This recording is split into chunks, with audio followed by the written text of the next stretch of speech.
Travis back at Give Us the Launch Codes. Very special continuation episode. Our first ever two-parter. You don't get two-parters usually within the first 10 episodes of a podcast, so it's very special. Very special indeed. Another day back. Before we get into this two-parter of the presidential stuff of fun of Give Us the Launch Codes, Travis, we got another fun, tabulous sponsor today. Oh boy. Just gummy bears. Overall gummy bears. Gummy bears. Not to be confused with brand name gummy bears, but just sort of the lowercase broad version of gummy bears. We like them. Who doesn't love gummy bears? Some of them have like 3 grams of protein, depending on the brand, by the way. Kind of crazy. I've been to places. There's a place when you head over to Mammoth Mountain. It's Bishop, I believe. They make theirs in-house. Legit homemade gummy bears. Ooh. And they got the extra fat tummy. They got the beer belly gummy bears. Yeah. I love them. You love them. Our kids love them. Great way to do, by the way, for a party. Soak them in vodka a couple hours beforehand. You're going to have some fun, let me tell you. Gummy bears, everyone. That's our sponsor, the lowercase G. Last week, I did my top 10 things I would do if I was president. Again, it's kind of taking the title of this show, Give Us the Launch Codes, very literally. That was me. Tom, it's your turn. So I've just been inaugurated. And the overallness, like I said, we're doing this is because with the title of our podcast, we just believe that you don't need to be a genius to run this country, but it really does take a fucking moron to think he needs all this red tape, shenanigan bullshit that we see just every day. So here are my 10 fun things to do in office in my first 100 days. And once again, a reminder, we're operating on dictator logic. So we are not discussing how we would actually get these things implemented. The logic is we could just snap our fingers and make it happen. It's a matter of, is this the right thing to do? That's the only question that matters. To quote that great movie, Captain Phillips, "Look at me. sure. Look at me. Sure. I'm the captain now." It's a good movie, by the way. Check that out. All right, so let's get into it. No need to dilly-dally or waste time. So the first thing I'd like to do is, just because I think we, as just in this country, we just as a society here don't know how to handle this properly, and we see the damage of what it's done in bringing anxiety levels up. Overall, just I want to say loss of manners and rudeness in public and at home spaces. Just overall, just anywhere. I'd like to get rid of every single social media that is available. Completely outlaw it. Except for YouTube and Spotify, because Spotify, I see it kind of as a social media, as you see. There's so much on there you can listen to besides music. And YouTube, I'm understanding to a degree with the whole, in the sense, market of the money that is made, the livings that are done there. Fine, you can just use YouTube, because now YouTube has the YouTube short section, which is like TikTok. So you can get rid of, and also too, YouTube videos are also too almost a collage of pictures. So it's not just video on there. So I'd get rid of Instagram, for example. I'd get rid of TikTok, Snapchat, Facebook, MySpace, even though it's still not a thing. And any other form of social media that is out there. Bumble, Tinder, Grindr, every single social media. Outlawed. How do you define social media? So, like, because what about, like, chat forums? Like, the old school, like, chat forums that, like, have been around since the 90s. Reddit is kind of like an evolved version of that. Like, how far are we going with this? I would get rid of that, too, because I think we need a reset, and we need a break from it for, like, an indefinite amount of time. I would go just as far. Remember, hey, we're doing the whole dictator thing right now. I don't think we deserve it. I think we need to get rid of it, and completely it forces people to now, if you want a conversation, you have a phone with text messaging, group chat.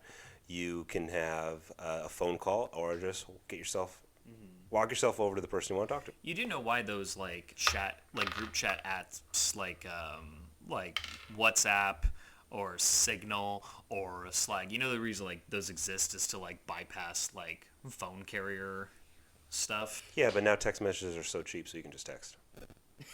Okay. And FaceTime. See, Most people have a plan that's unlimited data at this point. For me, I think like the biggest problem, a lot of problems with social media is really more, it's a private entity, and therefore they favor algorithms that generate more engagement, which generates more attention to ads, which therefore generates more money. And negativity and anxiety and high emotion stuff generates a lot of engagement. Conflict generates a lot of engagement. So I kind of wonder, I mean, that's all, in the end, that's profit motive. I've kind of thought about, what if social medias were more like public utilities instead of being managed, because they're so ubiquitous and they're being managed by these like, you know, private companies, publicly traded companies, but like, you know, for-profit entities. It's like, what if instead they had, and I'm not saying there's no problems with it, there could be a lot of problems with this, but it's like, what if there was like government oversight to where they exist more as a common good? Because I think electronic online communication, that's not going away. That's like we've opened that Pandora's box. So it's it will in my administration. Why I want to get rid of it too is when you spoke about these companies, all their CEOs, as we've seen in multiple interviews and documentaries involving social media, those CEOs banned their own children from ever having it on their own phones. So that should tell you right there about the product. If the creator or the person running the company putting out this product is banning their own children from it, and that just tells you right there, well, no, it's not happening. So that's why I'm saying, for me, just get rid of it indefinitely, to just kind of almost jumpstart the social interaction of before, which you and I grew up with, right before, like, you know, the computers really hit off. Just that interaction. That's why I want to ban it. I don't think we are worthy of that technology. I don't think we deserve it. I don't think we know how to even wield it itself and what its purpose is. And I just want it out of our country's hands. All citizens, all ages, and those, for example, who are working within this country in a visa. Can't have it. Get out. No, that's all. So I'd outlaw it.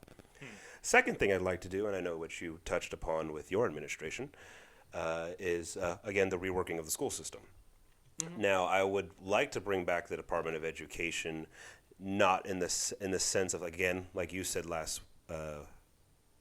for your recording, Travis, we're saying bring it back because it could be completely dismantled. It could be just half gutted. We don't know really what's going on with the Department of Education at this point of recording on March 25th. But the overallness, there's nothing wrong with government involvement in it, because first of all, too, you're supposed to, you know, it's a working with the government for school to get everything moving.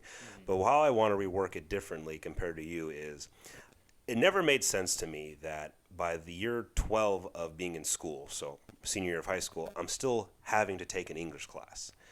I can read by fucking third grade. My reading level grows with my book choices as I get older. I want to make it where after elementary school, which is about 7 to 8 years, depending on, you know, preschool to kindergarten, the daycare. So it's like about almost an 8-year thing, elementary school overall. You know how to read. Yeah. You know English. So now, heading into middle school, whether you do it as a 6th grader or a 7th grader, it's time now to open your horizons to, for sure, another language. You look at all the European countries, you have a mandated, by the time you graduate high school, in their equivalents for when they graduate high school and they go off to what they call university, instead of we just call it college, they call it university. Yeah. They've had a mastery of already 3 languages, not including their native language. That should be now demanded and mandated out of our students in this country. Yeah.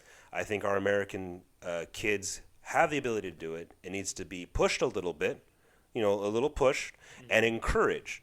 You get English down, boom, now it's time to learn another language. I don't care what it is. You're learning 3 more languages outside of English. Spanish, Italian, Chinese, Vietnamese, South Korean, traditional Chinese, Mandarin, all that stuff, Arabic, even if you're learning Yiddish, German, French, Russian, Austrian, Sweden, every language we know of, you got to learn 3 more.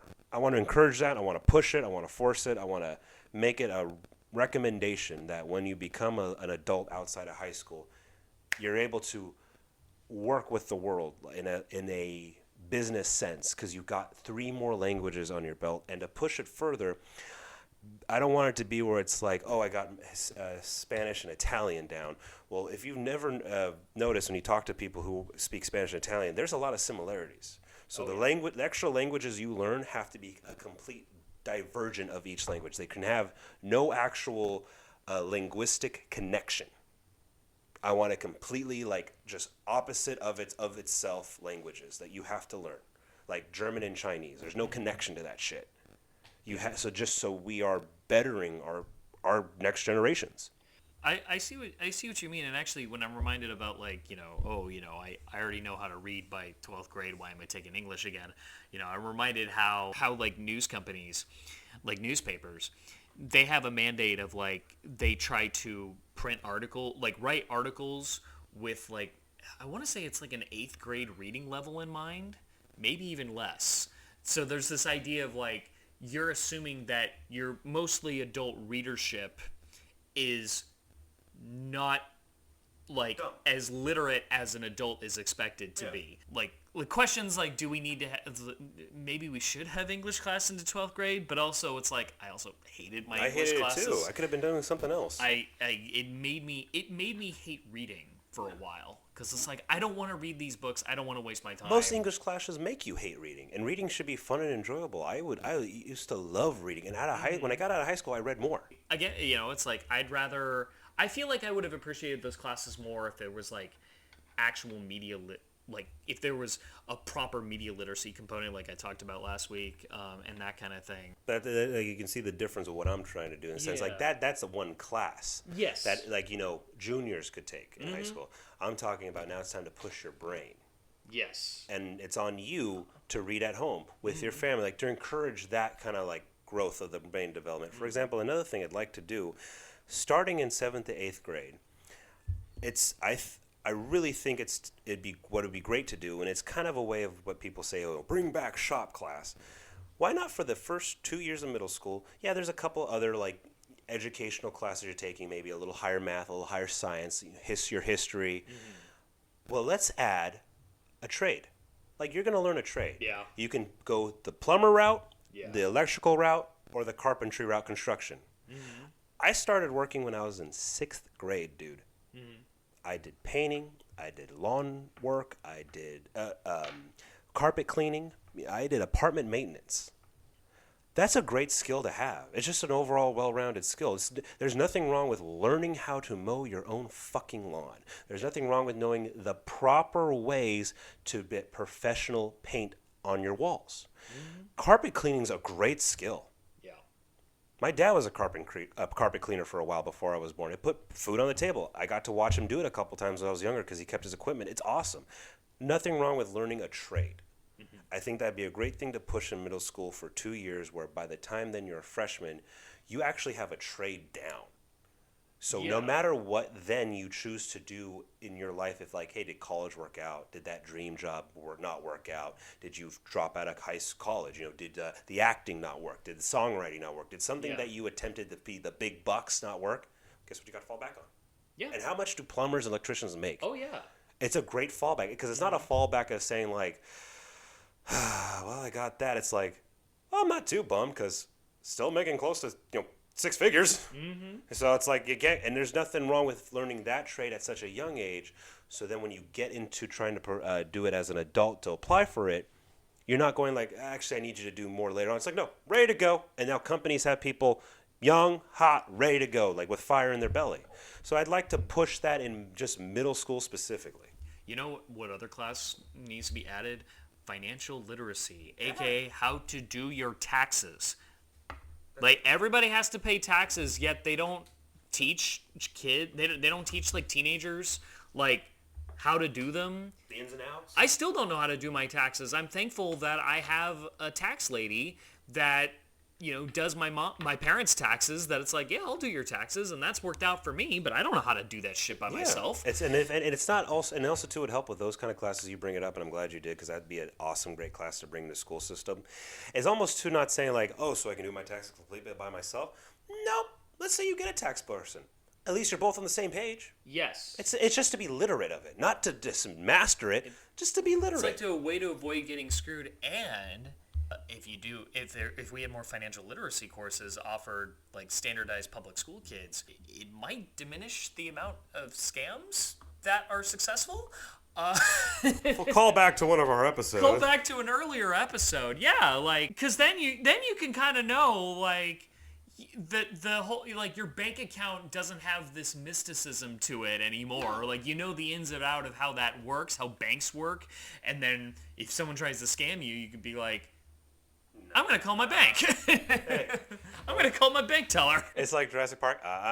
You didn't say the magic word.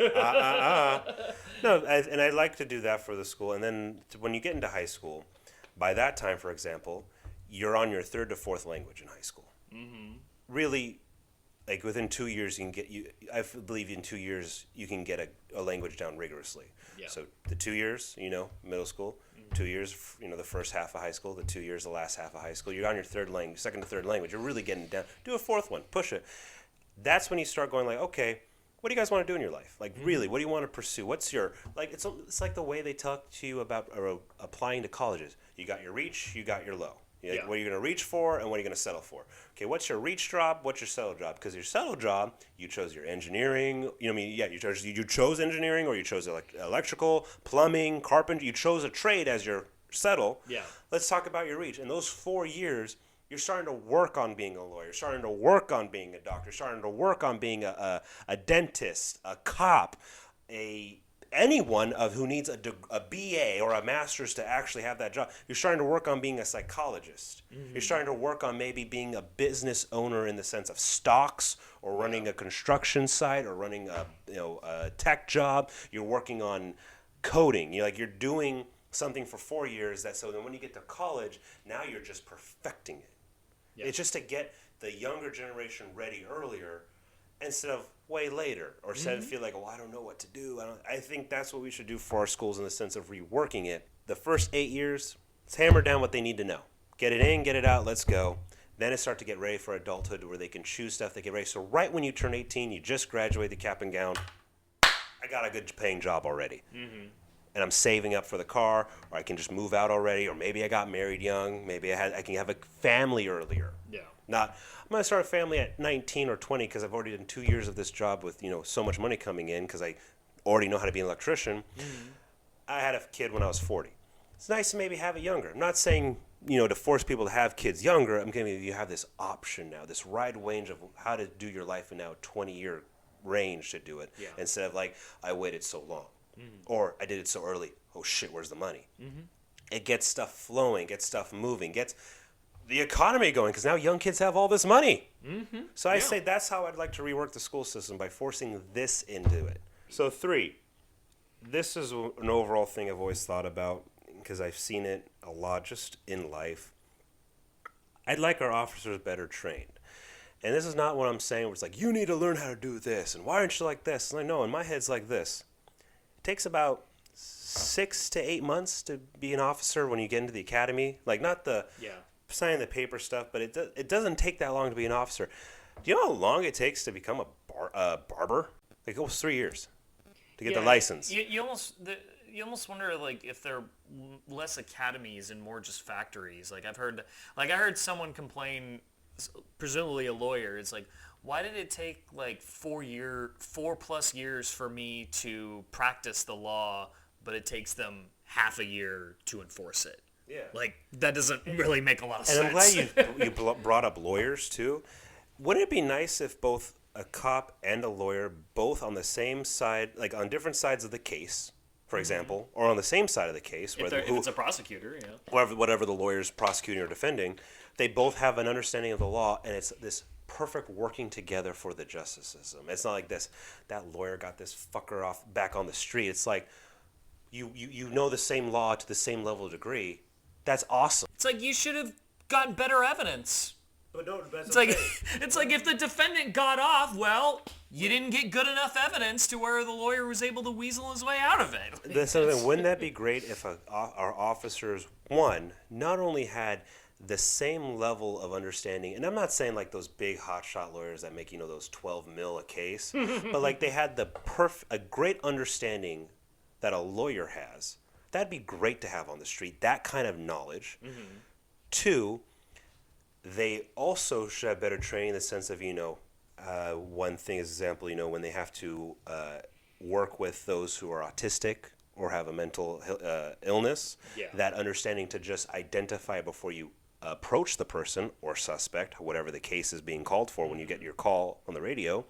But then also, too, it's like, no martial art. I remember something I heard when for the Japanese police officers in Japan, they have to have a black belt in a martial art, and it's a 2-year waiting process, like to get through the system to just get into the academy.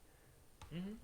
That doesn't sound unreasonable. To have, wouldn't it be great if you're a beat cop on the street doing the night shift, got a black belt, you feel a little more like, okay, I know how to not get scared. I can handle myself. Yes. In case shit hits the fan.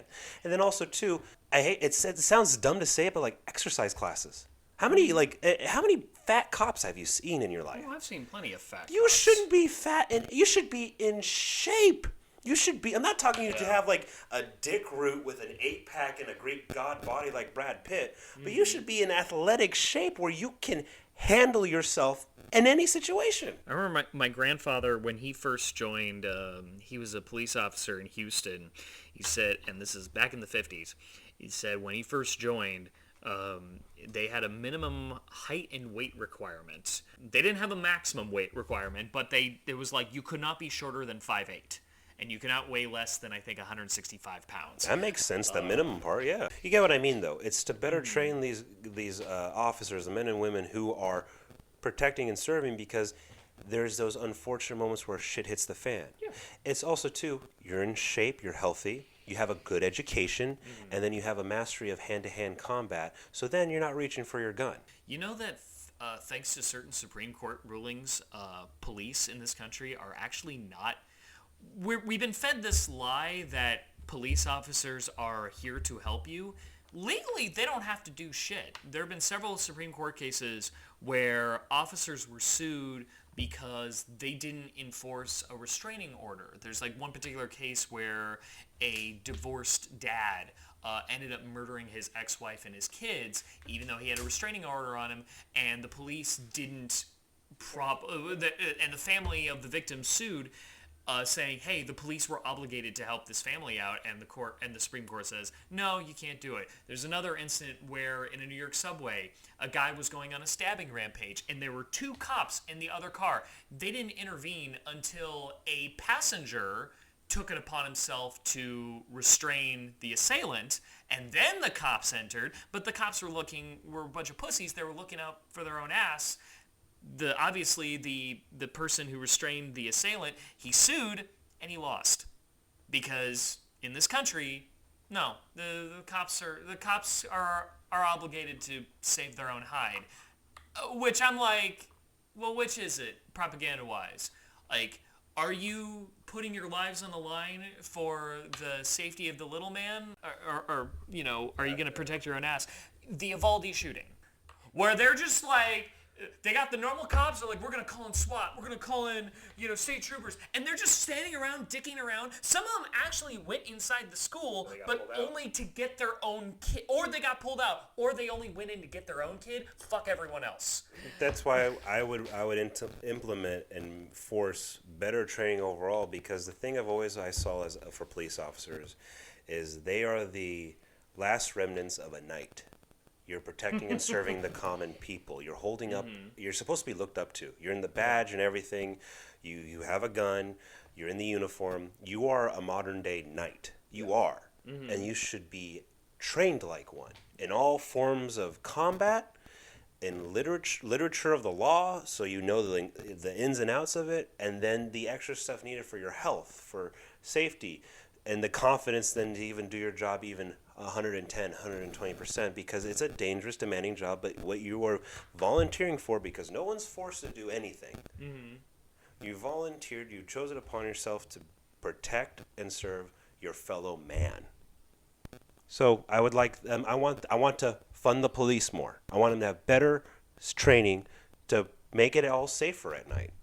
And then also too, for those who are legit evil and want to do harm, I want them to be more scared of that. There needs to be a culture of, like, firing police officers. Like, firing and firing permanently. Where there's too often, with police unions and police departments, a cop gets caught doing something wrong, the impulse is, we gotta protect him. My grandfather experienced this, where he tried to get an officer under him fired because he raped a prostitute, and all the higher ups in the department were like, our police officers in our department do not do anything wrong. That is the culture. We protect our own. We protect our own. We have a culture, and I don't know if this is just in the United States. It might be the case in other countries. It probably is the case in a lot of other countries, where it's like they're more interested in protecting their own and not, holding themselves accountable. And that's what we should have. Because here's the thing. Okay, protecting your own. You're my own. You and I are part of our own family we've made up. Yeah. If I found out you did something wrong, it's your ass. And if you found out I did something wrong, I know you'd throw me against the wall and tell me to be better. Yep. And make me correct that wrong. So that's what we should have. And it's just that it would be better overall for the community, I believe, because going by what you're saying, how you would protect our own, cops don't do anything wrong.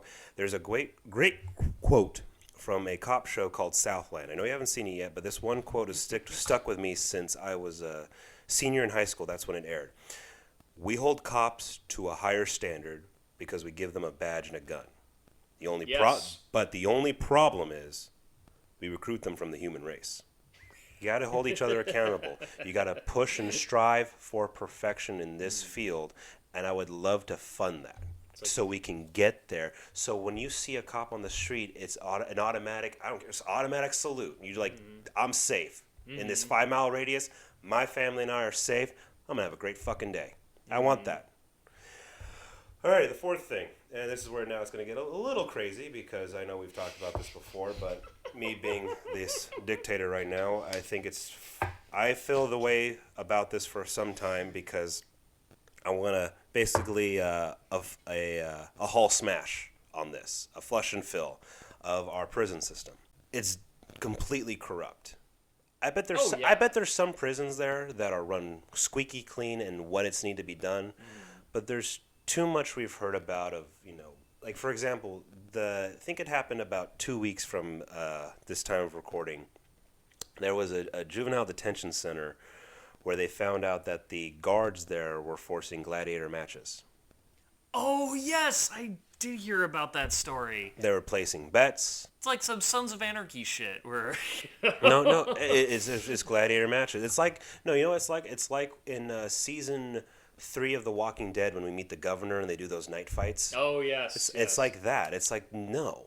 And also, too, another reason why I want to say this, what I'm about to say right now, the whole living on death row thing is an oxymoron. How do you live on death row? Like, how are you living on death row? And then also, too, how is a mortal person, man or woman, able to serve a 110-year sentence? You have death row inmates, and then you're serving 110 years. There's no logic to that. That is the dumbest things I've ever heard. I want to completely liquidate all prisons and get it down to just 2. And by liquidation, I mean what the word means. I'm not saying let them all out and everything. I mean a complete just liquidate them all, restart the clock, and to show people we fucked up, and we're going to teach this for the rest of our country's history that we had to do a day of a complete killing, and then we restart the prisons the way it needs to be done, because it's like a dog. It's like I see it like a dog. After a dog bites someone, how many times, what do we do with them? So how many times are we going to keep doing this where we're not fixing the problem here and we're just letting it grow and muster? You've got guys raping each other in jail. Like, I don't care what your crime was, your punishment shouldn't be rape or gladiator force fights, or you're selling drugs and shanking each other to keep the peace in your world. It's kind of gross, like when you watch like cop shows or any show where there's some crime element and someone's like, yeah, have fun taking it up the ass when they find out what you did, as if the presumption is prison sexual assault is okay when it's not. No. Even if you did a sexual assault, like you raped a child, the punishment should never be rape, because that's not the point of a prison. Yeah, like you hear that normalized so much on like SVU, and it's like and it's supposed to be like a stand up and cheer moment, like yeah, that pervert's gonna get it up the ass. That's great. Like it's like this is fucked. Why am I supposed to be rooting for this? No. So that's what I would do. I think there should, and to show how serious a prison is, put one in the middle of the Nevada desert, one in the middle of the Alaskan wilderness, and then we restart it. We get rid of all our prisoners by killing them. Now, the ones who get moved to, I know you're laughing, the ones who get moved to these two prisons, the Alaskan and Nevada, are the ones who commit crimes of theft. That's it. Everyone else, no. And it's to show the public we're not fucking around anymore. We have to be a civilized society. We have to be better than this. Do not rape. Do not kill. We got like a penal colony gulag system. I don't know. I don't think that's right. Our prisons, the two prisons there should not be run like a gulag, but they're put in a place to show, go try to escape. See what happens out there. You're not going to make it. We're not going to go after you in the Alaskan wilderness. You're going to get fucked up by a coyote or by a wolf or a bear. Yeah, see how far you get in the desert. That's what I mean. I'm saying in the prison's not going to be a gulag, because that's disgusting. No, I don't want that Russian shit. We're going to work to get these people to get back into society, because what, my taxpayers' dollars going to pay for someone to live in prison for the rest of their life, 3 hots and a cot? No, that's not where my taxes should go. We need to get them back in to work, to pay taxes, to work along us. Okay. I'm not going to just hold you up, because here again, whatever your crime is, it is inhumane to just keep you in the box till you die. That's disgusting. That is below us as a country. No, it is, because example, Venezuela. I get they're cleaning up crime, getting rid of the cartels and all that, great. How long are those guys going to live there for the rest of their life? Because if they did something bad, you have them in there, that's completely inhumane. We're better than that. Don't you want to get them back into society, to work, to bring in money, to pay taxes? Yeah. No, you're going to keep them there for the rest of their life? Like a proper rehabilitation If you're going to do that, where they're like, well, they're going to spend the rest of their life in there because they made it a crime, they're horrible people. Okay, fine, then kill them. Because it's killing them is more humane than putting them in a fucking cell that's cluttered by 100 guys, or a 3-by-foot cell for the rest of their life. That is inhumane, and that is not how you make it better. Yeah. You have to bring these people back into circulation. They have to work. Think of the workforce we have in all our prisons right now. That's just wasted labor. Yeah. It is. Cheap labor. It's wasted, cheap labor, and it's super fucking humane, because we rehabilitate. Yeah. We got to get these people back up. If I do this again, I probably would just put down, on my top 10, abolish the death penalty, because I'm under the belief that the only judge of whether you live and die is God. I do not trust the state. I do not trust institutions run by man to make those decisions. Mainly because, what if you're wrong?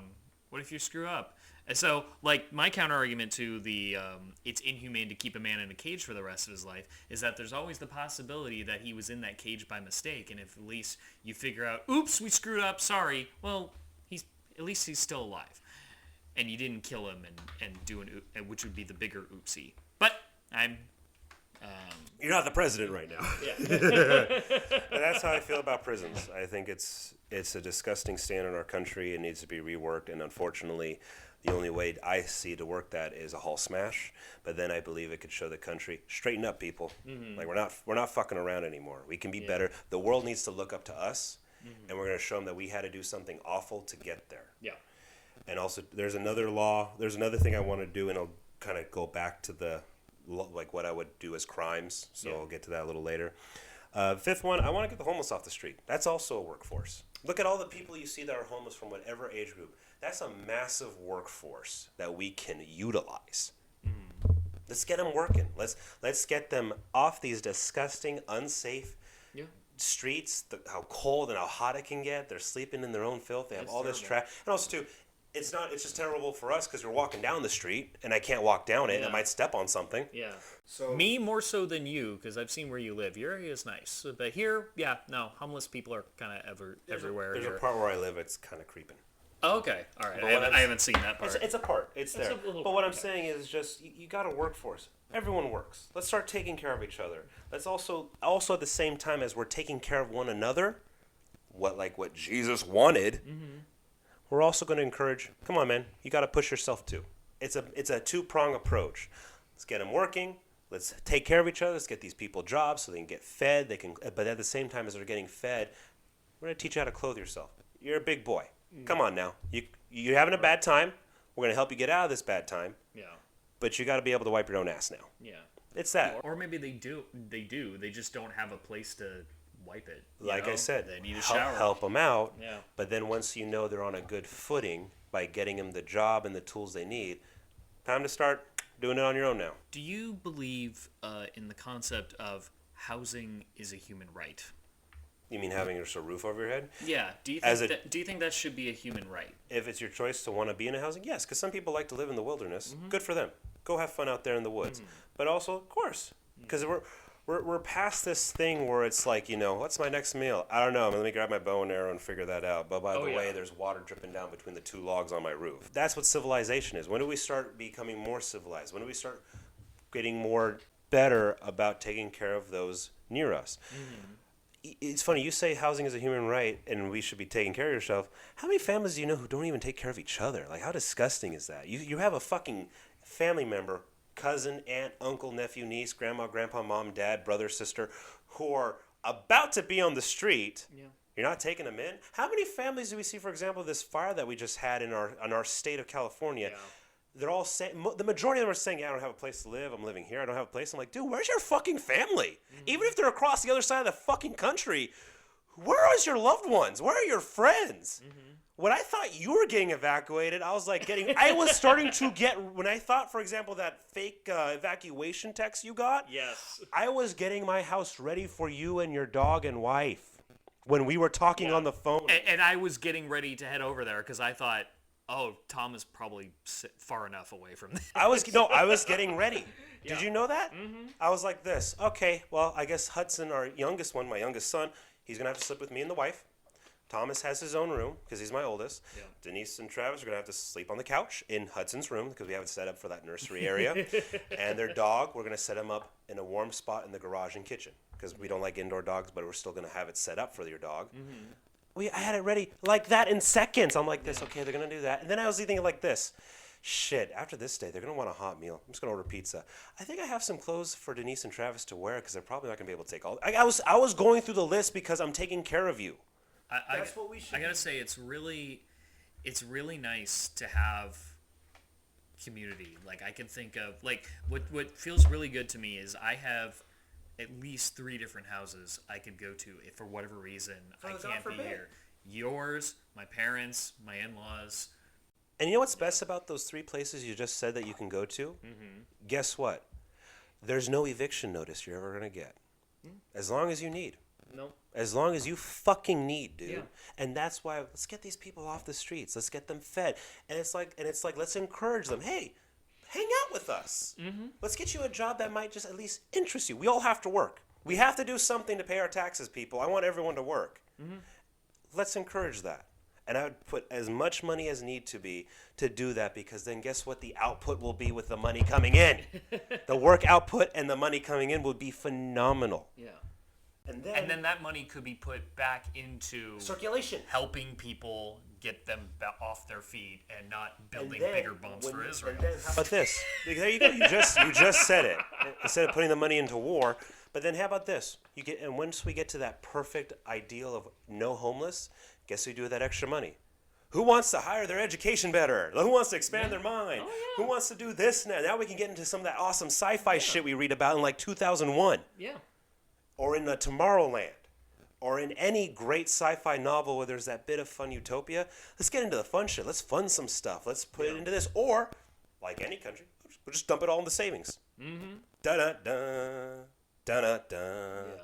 Speaking of not wanting to put money into war, my 6th thing is I don't like that this whole thing is that how much money we're putting into our military, but it's also not being used. War is evil. We shouldn't have it. We shouldn't be killing each other within ourselves domestically and then foreign. But the whole thing, too, is, okay, we're putting all this money into these bombs, these ships and all that. How much use are they getting in this sense for the taxpayer's dollar? Okay, for a great example, you got a nuke. paid, let's say, cost just $1 million. I'm just throwing a number out there. $1 million of taxpayers' dollars to make one nuclear ballistic missile that can reach any point in the world, no matter the distance, no matter the location where it gets shot from, launched from. Cool. Yeah. When are we using it? Well, never.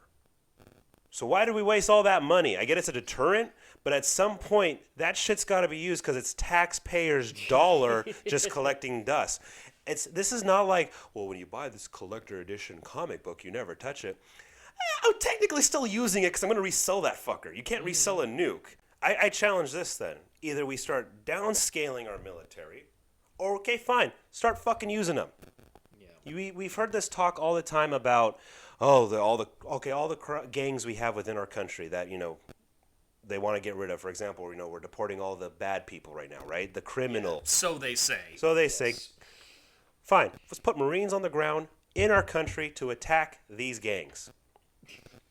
That's a ballsy thing to say, right? This is like the Duarte strategy, where he was like the president of the Philippines, and he just used military to do domestic attacks, saying like, I'm going after the gangs in my country. I think he has like an ICC warrant on him. Yeah, but that's what I'm saying.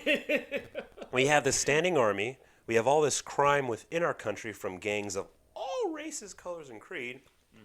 Well, guess what? Marines are going in and going to kick some fucking neo-Nazi ass, some blood and Crip ass, some biker gang ass, and some cartel ass. We have a standing army. Fucking use it, or let's start de-escalating it. That's my fucking, what I want to do. Yeah. It's like, okay, fine. You want all this gung-ho-ness? Put these fucking people to work. Let's clear it out. Hey, if you were in charge of your own criminal organization and you saw a battalion of Marines coming for your ass, you're going to run, aren't you? If I can run, yeah. There you go. So, yeah, no, it's dumb. I think it's a waste of our taxpayers' money. Use it, lose it. Fun thing to talk about. I'm going to switch the numbers around just so we're on the same thing. Going back to the nukes, I'd like to start decreasing that. The greatest movie of all time, there's 3 movies actually that talk about nuclear warfare. War Games, most popular one. You got Dr. Strangelove, or How I Learned to Love the Atomic Bomb. How I Learned to Stop Worrying and Love the Bomb. Dr. Strangelove, How I Learned to Stop Worrying and Love the Bomb. And then the best nuclear Holocaust movie ever made, Failsafe. Failsafe is really good. Those if you haven't seen Failsafe, you should check Failsafe, Dr. Strangelove, War Games. Those 3, watch them. I bring this up because what does it show at the end of the movie? No one wins that. That the point of these things is that they become so powerful. You need, 10, a dozen? Yeah.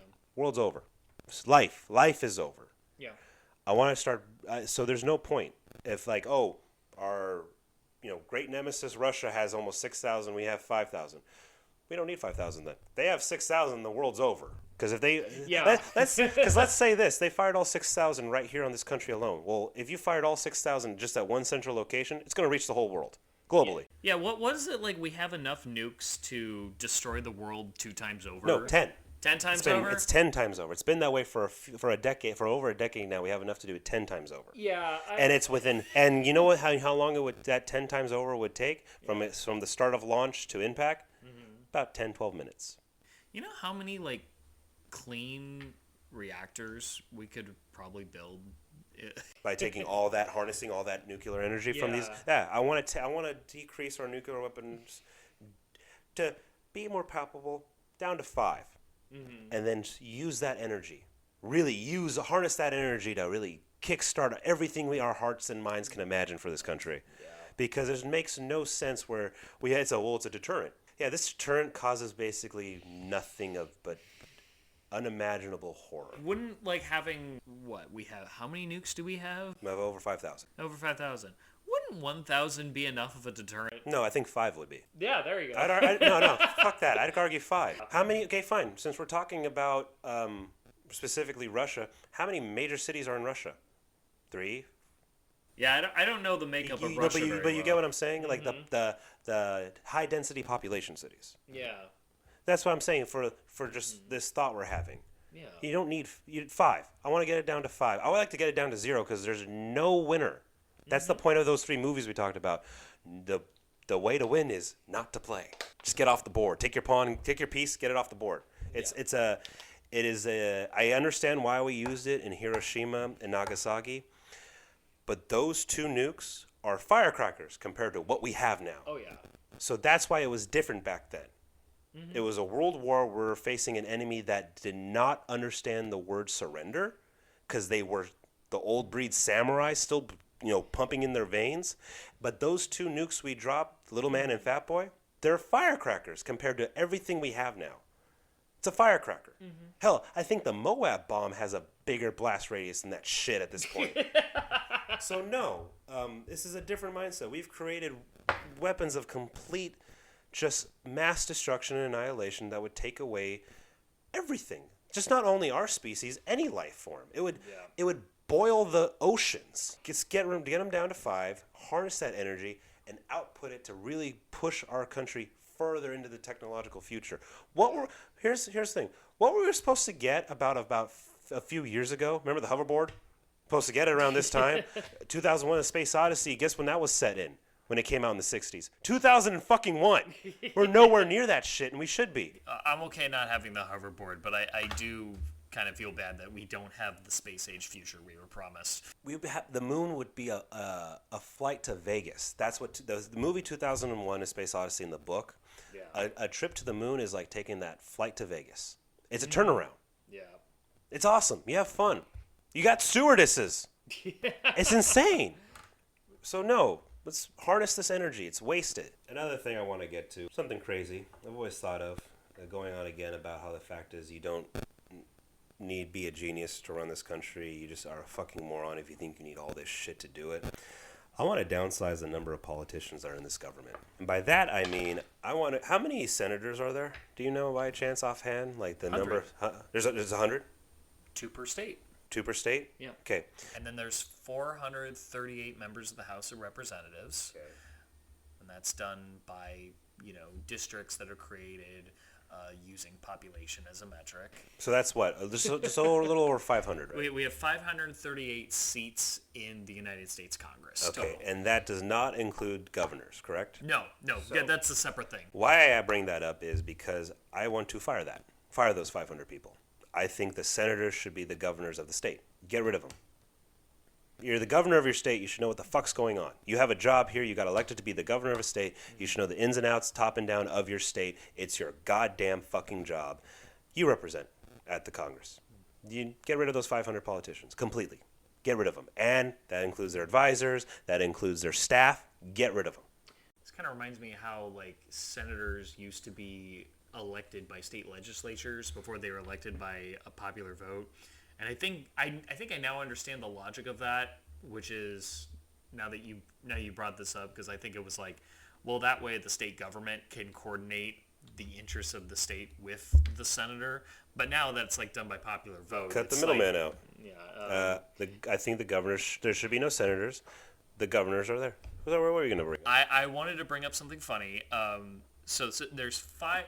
The United States is I think 9.5 million something square miles in total area landmass, and our national legislature is made up of 538 seats. 538. In the UK, the House of Commons, which is the lower house of Parliament, the upper house being the House of Lords. So this is the one that's actually elected. House of Commons. In a nation that is smaller than Wyoming, how many seats are in the House of Commons? Guess. I'd say 100 something. 650. Jesus. That's ridiculous. That's a waste.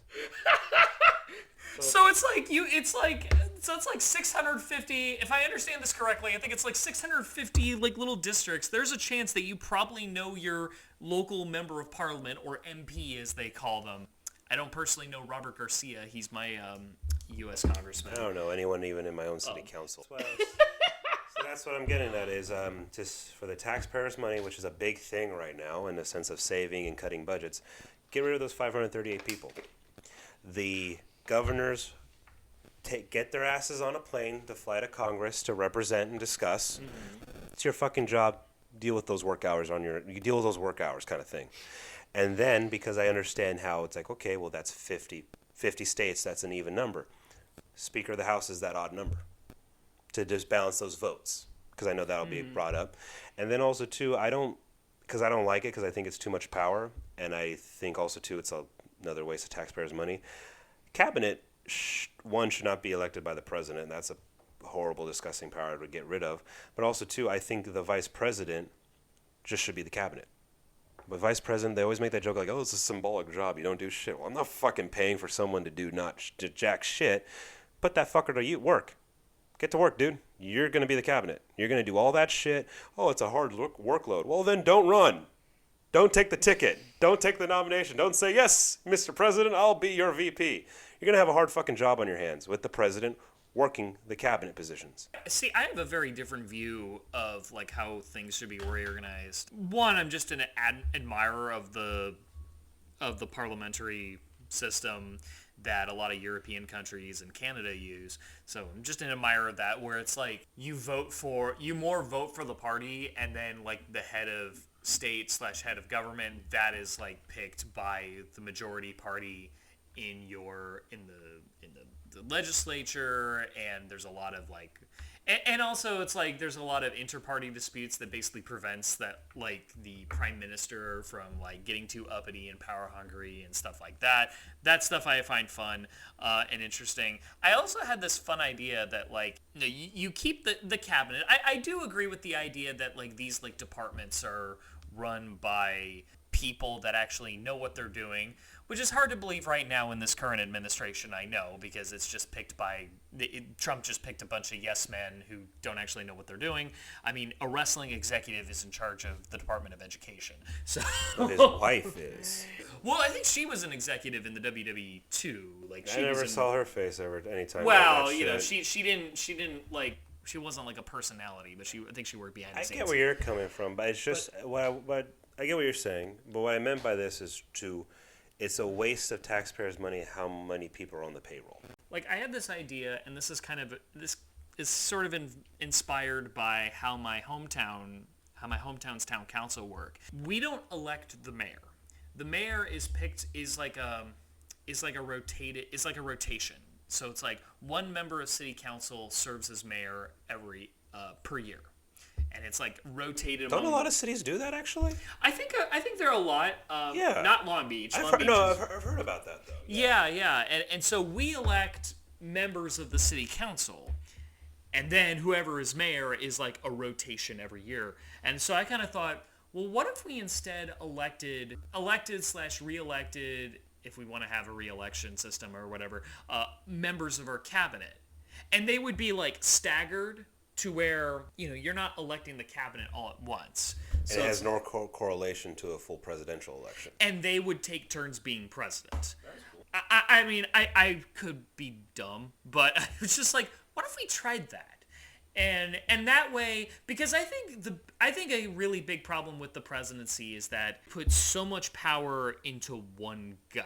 We rejected the divinity of kings. That was like the best thing to come out of the revolution. Yet we still have this idea of like, yeah, but the president should be a little kingy, right? And we have a political system. This is another reason why I like the parliament system idea, where you don't elect the prime minister, you just elect the party. And the party elects the prime minister. Maybe you know who the party leader is, and you know the that party like favorite kind of thing. Yeah, well, the prime minister is usually the one in charge of the party. But the overall saying like the party favorite, the party leader, like you always have an idea of what's going to happen while you vote. Yeah. Okay. But you're generally voting for the political party as like what direction you want the country to go, or what opposition do you want, which kind of this is where the third parties are actually kind of useful. And so I like the idea of like there isn't a electoral politics within like the senior positions in our country is not solely focused on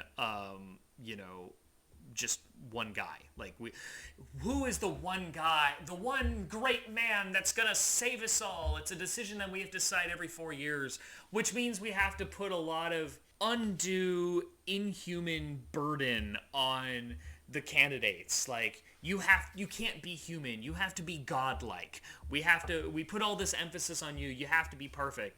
And I think something where you're not. Either it's parliament or it's like my cabinet as town council idea, where it's just like, no, you're electing someone to do this one specific job, and then via an arbitrary cycle system, they get to be the head honcho that has the final authority on executive decisions. And then they give that up to the next guy, and that's just how that works. I'm not saying those are the only two ways to go about it, but I like the idea of, because I think that's where the real problem is. We put too much emphasis on, like, specific people when that responsibility should be collaborative, spread around. I think there are some jobs that, like, no one human person should have alone. Unfortunately, though, as we know, when Washington came down to his end of his first presidency, his only term as president, that's what they all wanted in Congress. Stay around a while. It's like we just got rid of a king, you fucking idiots. Yeah. Are you sure you don't want a third term? And he's like, dude, I'm gonna die soon. And also too, it's like we just killed how many people? It's like, I'm gonna die soon. Can I just like enjoy my farm? And my wood teeth. And pull more teeth out of my slaves to every time a tooth falls out. But that's what I would do though. And for our government, I would get rid of a lot of politicians and really whittle it down more. No need all these people working. Every time I see a State of the Union address, I just think that's a lot of wasted payroll, a lot of wasted labor. Get rid of them all. Get it down to what we actually need. So here's one thing before we get to number 9. Before we get to the last thing I want to talk about, but number 9, and I know you touched upon it, how you feel. I would actually want televised executions for certain crimes that are committed. And this is after you've been committed. You jury of your peers, you have been committed, you did this crime, and the crimes I'm talking about are sex crimes. Rape, molestation, pedophilia. The damage and evil about that specific crime is just horrific. A child being raped by whoever they are raped by. A sex crime, someone sexually assaulted and forced into sex, adults doing that to each other, and then it's disgusting, it's horrible. There has to be no room for it, and I would put on televised executions of those people, of pedophiles. No Megan's Law. You don't get to be back. You don't get to play in the sandbox again. You're gone. You have only emphasized sex crimes. I mean, and I agree that sex crimes are especially heinous, as Law and Order says.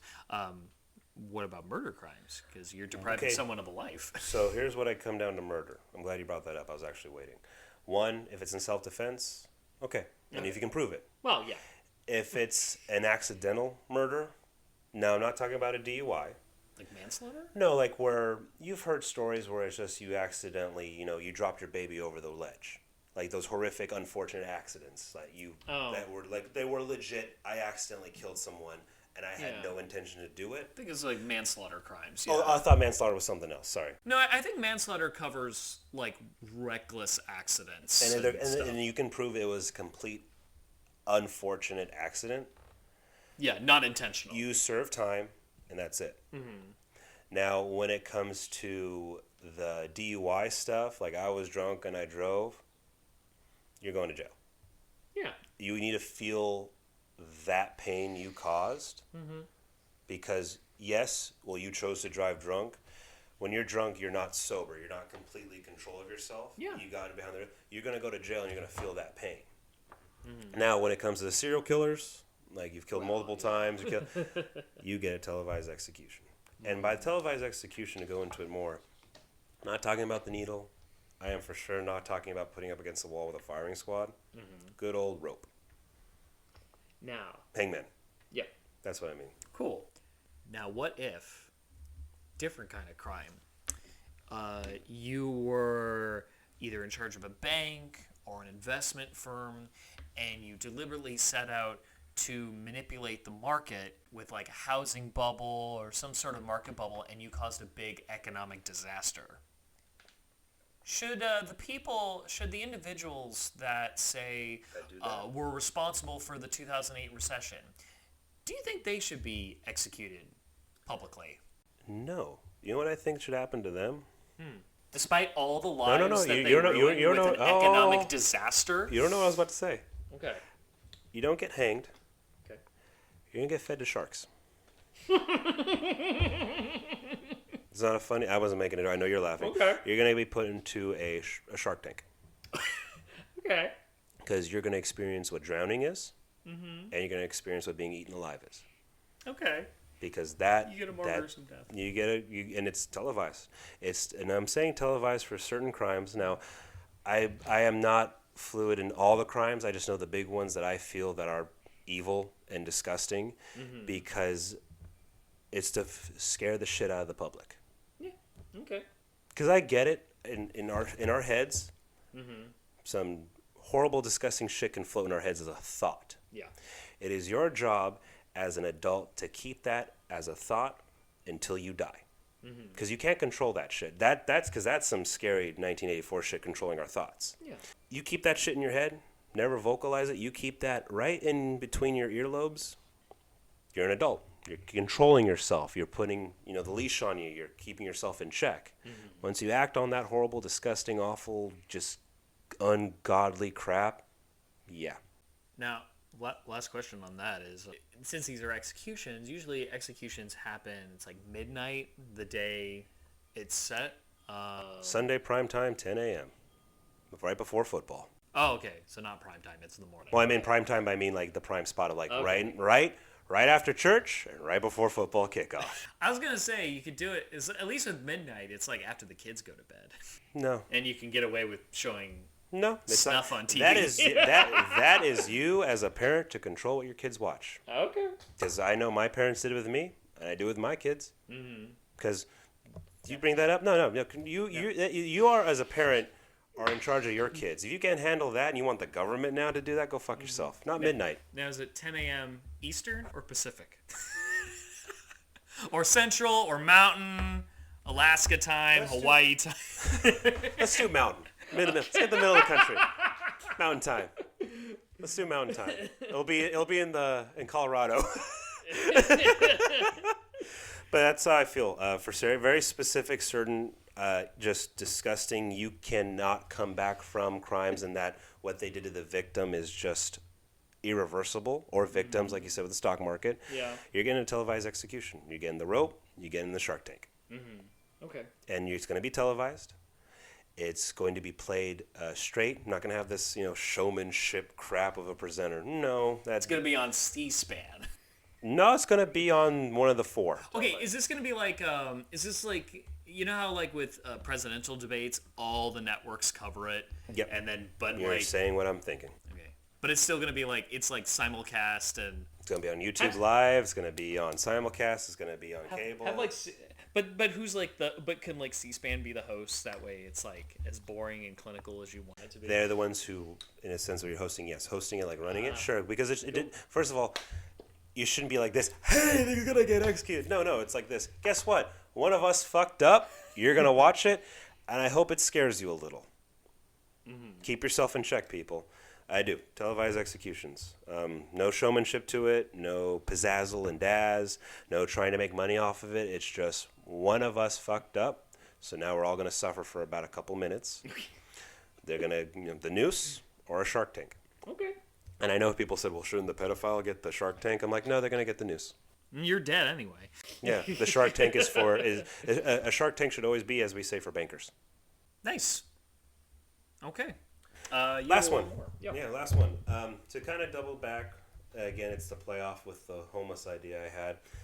It's to encourage, I want to find a way to encourage all Americans to get to work.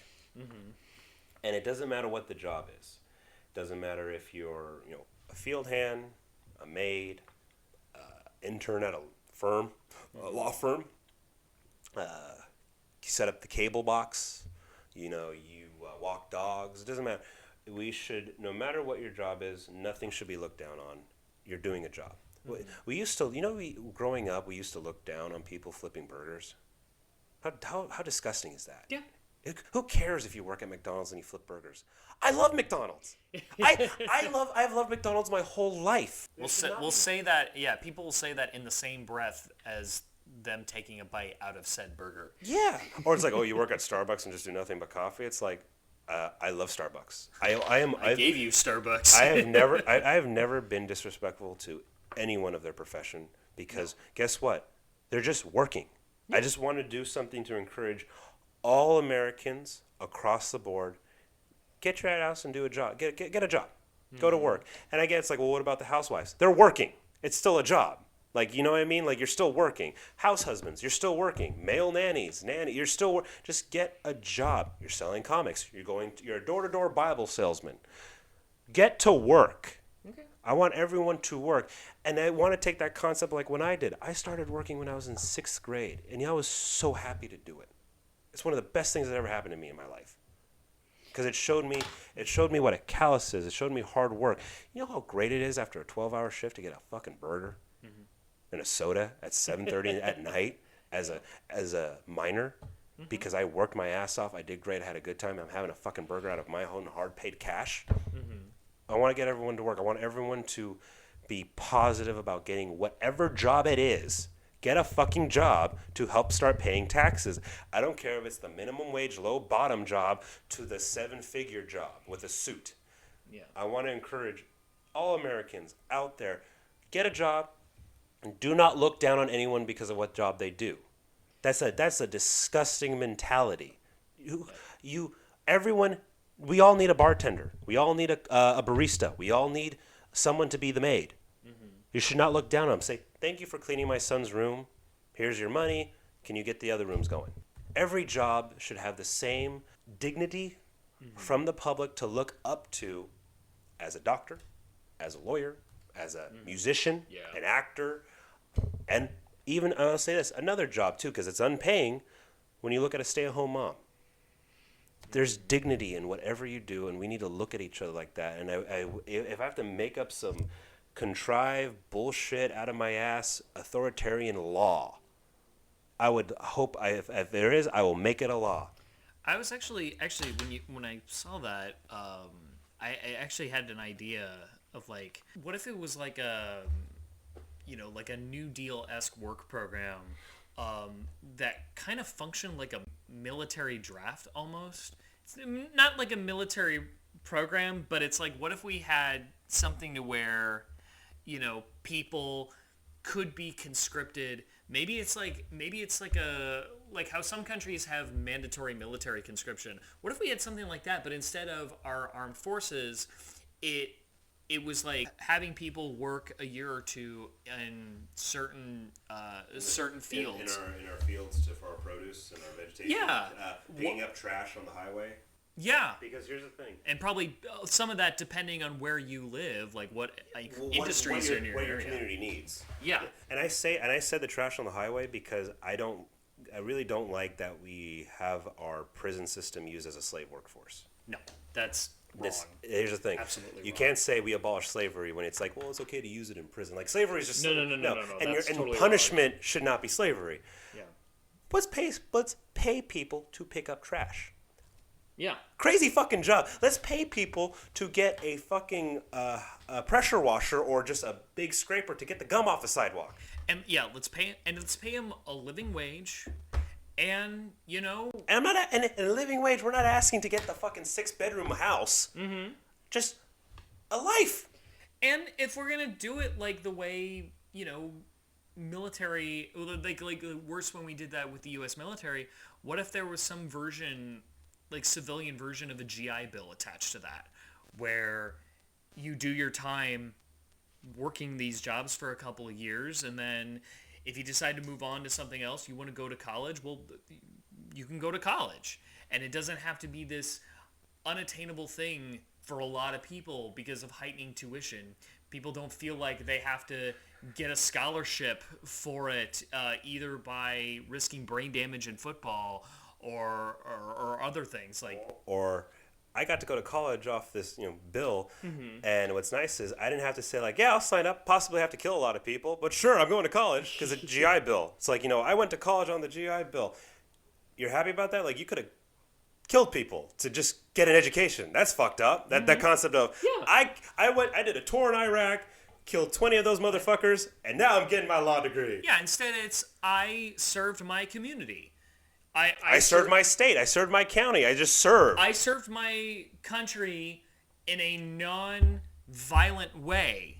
in a way that did not require violence, and my reward was I got to have a higher I'm a lawyer education now. or have a career. I'm a doctor. Exactly. I'm an engineer. Or I perfected my trade for being a plumber or electrician. Just that extra level where where I'm working maybe on planes as an electrician. You get what I mean? So yeah, no, I had some law to just let's work, people.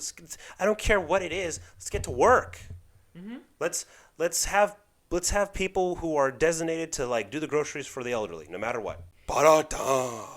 Let's have someone designated where they it's like not like a bus, because for example, like a bus but on foot, where a lot of people live near their elementary school. So one person goes around and collects all the kids, and we walk together to school. Yeah. What a crazy fucking thought that is. Yeah. Because like crossing guards and stuff. No, it's a crossing guard, but it's someone who goes door to door, who within like a 1 mile radius of this elementary school. They go to door like, hey, it's Timmy's time to go to school. Hey, it's Bethany's time to go to school. And you have this little line procession of, we're all walking to school. I'm the person who collects all the kids to go to school, and then I come and get them right after school. And in between that 8-hour period of class, I went and picked trash on the highway, came back, getting Timmy and Bethany and all their friends to walk them back to their homes, each one. Is that a crazy fucking concept? Aren't the kids safe? Yeah. One less thing a parent has to worry about. They can now get to work earlier, or get a better, eat a little bit better, or sleep a little bit more before work. Yeah. Get prepared more. It's us helping each other out. And guess what? Dylan, Bethany, and Michael now have more fucking friends. And then that person who's collecting all the kids, they know how to act with kids now. It's like a school bus without the bus. You have the bus, and then you have the walking. And I know that's a crazy just concept of a fucking career you just made up out of your ass. I know, right? Wouldn't it be crazy to implement that and see that work out? Yeah. And then my kids know each other as all, together as a whole, and they're talking more. So yeah, just want people work. There's nothing work. I was doing 12-hour shifts, back-breaking labor as a 6th grader. Smile on my fucking face. What were you doing as apartment maintenance? Everything maintenance. you can think of with an apartment. Apartment maintenance. Was this like a family member's apartment, or? It was a family member's mom who ran it. So it was through a family member through marriage. Okay. Yeah, my Nino. It was my Nino. Okay. I still do it to this day. Yeah. I still do it to this day. But I've been doing it since 6th grade, and that was my first job because it's like I wanted to work. And I met people. I learned skills. I know how to mow. Give me any gardening tools. Trust me, your house is going to look fucking nice. I know how to paint. I know how to put up fencing, wood fencing. I can carpet clean like a motherfucker. And I did it the old school way. Did you know that there's 2 different ways to carpet clean? Wet and the dry. I did it dry. And let me tell you, it's so much better to do it the dry way. You seen how awful the carpet on my stairs look? Let's do it. I'll do it. Not that I want you. Well, you don't have to. You can just show me how to do it. But you get what I'm saying, though? Like, it brought me pride. I did it with my Nino since I was in 6th grade because I still do it every week with him. It was a great bonding experience, one with my godfather, my Nino. Yeah. But I learned how to do a long-hour job, hard job. And it's helped me get a lot of jobs in my past. Helped me get in and out when I used to work at In and Out, and helped me get the job I have today. And I look back on it still, and I'm hoping there's some way I can do this for my boys, because I'm still doing it, and I still have fun doing it. I'm interacting with tenants. It's great. It's great. I like carpet cleaning. I like mowing the lawn. Yeah. Fortunately, don't get paid a lot, so I have another job. Oh, but isn't that great? Wouldn't it be great if all 6th graders across the board in this country just knew how to do basic house maintenance on a scale of mowing the lawn, gardening, painting the walls, and carpet cleaning? Definitely require a reform of how child labor laws stand right now. And yeah, no, because it's just takes one asshole to fucking abuse a kid in the closet. Yep. It sucks. It sucks that child labor laws are made because of just a couple of fucking assholes ruined it. They ruined it. Well, yeah, and not just sexual, but also just pure exploitation. Just pure, like, exploiting through the labor itself. Yeah, because it's like, wouldn't it be? You know how cool it would be. I know they're babies now, but when my kids, let's say when my boys are 9 and 7, twice a week, it'd be so cool to take them to work with me and we can do it together. and to see them get a little money out of it too. But it'd be so cool to work alongside my boys, not when they're 18 and older. Now, I would love that. I remember a couple times when I helped my dad do a couple of carpet cleaning jobs when I was a child. It was cool. Like if there was a take your kid to work day, but it was like it was not just a day. It was not a day where they just sat next to you and you chilled. No, it was like a work day. Yeah. I would love that. Mm-hmm. And it'd be great if we could do that, but unfortunately, some fuckos from the 1800s ruined it. Just a lot of dead kids from accidents, and they were working more than they were getting schooled, and they were exploited. Like, you're gonna work for they're exploited. The children yearn for the mines. Yeah, and it sucks because I wish everyone had and is continuing to have the experience I'm having with my Nino. Mm-hmm. I loved it. I still love it. Working with my Nino as a 6th grader, working with him all the way through high school, working with him out, in college, working with him now as a man with 2 boys, because he has his children too, who are my cousins. Yeah, that's been such a fun life experience. I would wish that on my enemies. Mm-hmm. I wish I could have done that with my dad. Carpet business kind of just fell through. He did other jobs. He couldn't take me to Olive Garden when he was a waiter. He couldn't. I would have loved to work alongside my dad in a tie, when they wore ties at Olive Garden, like basically a suit. Oh yeah. They used to wear ties. Mm-hmm. I'd love to have done that with my dad. I could have held the water, brought him water, and while he takes the menu of the hot items. He took me to a meeting a couple times. I thought it was the coolest thing ever. Wow. He took me one time when he was a custodian for work. I thought it was great. I could see people giving me judgy looks of like, you're doing this kind of labor. I'm like, yeah, it's awesome. I'm working with my dad. I got the fucking shock vac on my back. It's awesome. I had a leaf blower on my back with my dad one time. It was one time. It was. I wish he was able to take me to his jobs since I was okay. Let's say 5, because a 5-year-old can do. 2-year-old can't do shit. Yeah. Let's say it's 5. Mm-hmm. That'd have been from 5 all the way till I got my first actual job. When I went with In-N-Out. Would have loved if I could have gone to work with my dad every day. Maybe not every day I get schooling, but like the majority of the week. Okay. You know what my wife does with my oldest? He's been doing chores since he was a year and a half. Legit, like push the laundry basket to the washer and dryer. Hand me each individual item of clothing. Yeah, no, my oldest is doing legit chores, and he loves it because we made it fun, and it's also you're doing with your parent. I wish there was something we could do where take your child to work day wasn't just that lazy day at work where you and your kid just hung out. No, we're doing work. You're helping me put the numbers in, crunching the numbers at my job. You're helping me sell a car at the dealership. Wouldn't that be cool if when you went to go buy a car, you see the dealer, professional as hell, he's selling you this new Maserati, and his daughter and his daughter's with him. Yeah, selling it with him. Wouldn't that make you want to buy that Maserati more? Mm-hmm.